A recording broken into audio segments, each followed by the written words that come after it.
Beč, Pariz, Göteborg i Beograd.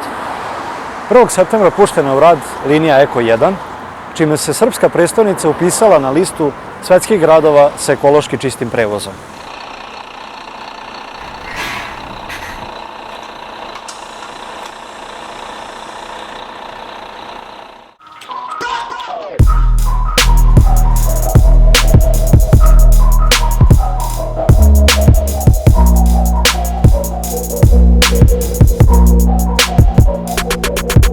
Linija Eko 1 saobraća od novobeogradskog terminusa Belleville, kod koga se sad nalazimo, do Vukovog spomenika u samom srcu grada.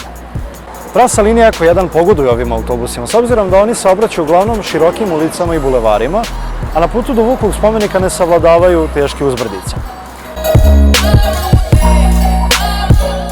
Za potrebe ekološke linije kupljeno je 5 autobusa Higer KLQ 6125 GEV, koji su koštali oko 450.000 evra sa svom pratećom infrastrukturom. Ovi autobusi imaju rok trajanja od 12 godina.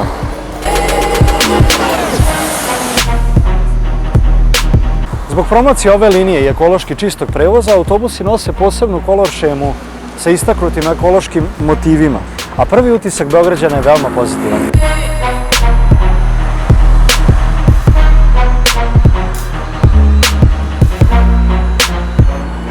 Ove autobusi se pune na 2 načina.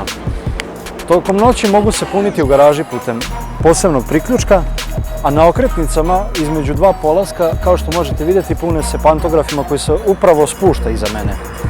Ovo punjenje traje oko 6-7 minuta i dovoljno je da se autobusi uklope u termin polaska. Autobusi jednosmerno potroše oko 60% baterije, ali u slučaju nepredviđenih okolnosti servisno vozilo uvek spremno da ih dopuni.